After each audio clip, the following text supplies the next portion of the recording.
வணக்கம். ஆகாஷ்வாணி புதுச்சேரி செய்திச் சுருக்கம். வாசிப்பவர் வீரமணி. பிரதமர் திரு நரேந்திர மோடி இன்று மத்திய பிரதேஷ் மாநிலம் தார் நகரில் நடைபெறும் விழாவில் ஆரோக்கியமான குடும்பம் வலுவான குடும்பம் இயக்கத்தையும் 8வது தேசிய ஊட்டச்சத்து மாதத்தையும் தொடக்கி வைக்க உள்ளார். இன்று 75வது பிறந்தநாள் காணும் பாரத பிரதமர் திரு நரேந்திர மோடிக்கு குடியரசுத் தலைவர் திருமதி திரௌபதி முர்மு வாழ்த்து தெரிவித்துள்ளார். பிரதமரின் தொடர்ச்சியான நல்ல ஆரோக்கியம் மற்றும் மகிழ்ச்சிக்காக தனது மனமார்ந்த வாழ்த்துக்களை தெரிவித்துக் கொள்வதாகவும், திரு மோடியின் தொலைநோக்கு தலைமையின் காரணமாக நாடு முன் எப்போதும் இல்லாத முன்னேற்றம் மற்றும் செழிப்பின் உயரங்களை அடைய ஊக்குவிக்கும் என தாம் நம்புவதாகவும் தமது பிறந்தநாள் வாழ்த்துச் செய்தியில் திருமதி முர்மு கூறியுள்ளார். இதேபோல் அமெரிக்க அதிபர் திரு டொனால்டு டிரம்ப், மத்திய தகவல் மற்றும் தொழில்நுட்பத்துறை அமைச்சர் திரு அஸ்வினி வைஷ்ணவ், தமிழ்நாடு முதலமைச்சர் திரு மு.க. ஸ்டாலின், புதுச்சேரி முதலமைச்சர் திரு ரங்கசாமி ஆகியோரும் பிரதமர் திரு நரேந்திர மோடிக்கு பிறந்தநாள் வாழ்த்து தெரிவித்துள்ளனர்.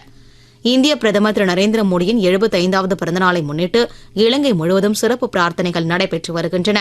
கொழும்புவில் உள்ள ஹுசைனி மசூதியில் போக்ரா சமூகத்தினர் பிரார்த்தனை செய்கின்றனர்.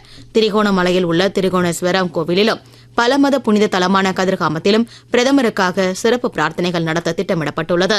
இந்த கொண்டாட்டங்கள் இந்தியாவிற்கும் இலங்கைக்கும் இடையிலான பிணைப்புகளை எடுத்துக்காட்டுவதாக அமைந்துள்ளது. 2025-26 ஆண்டு ராபி பருவத்தில் நாட்டின் உணவு தானிய உற்பத்தி இலக்கு 362.5 மில்லியன் டன்னாக நிர்ணயிக்கப்பட்டுள்ளது என்று மத்திய வேளாண் அமைச்சர் திரு சிவராஜ் சிங் சௌஹான் நேற்று புதுடெல்லியில் செய்தியாளர்களிடம் தெரிவித்தார். தென்னிந்திய பகுதிகளின் மேல் ஒரு வளிமண்டல சுழற்சி நிலவுவதால் செப்டம்பர் 22ஆம் தேதி வரை தமிழ்நாடு மற்றும் புதுச்சேரி பகுதிகளில் மிதமான மழைக்கு வாய்ப்புள்ளதாக சென்னை வானிலை ஆய்வு மையம் தெரிவித்துள்ளது. இத்துடன் இந்த செய்திச் சுருக்கம் நிறைவு பெறுகிறது.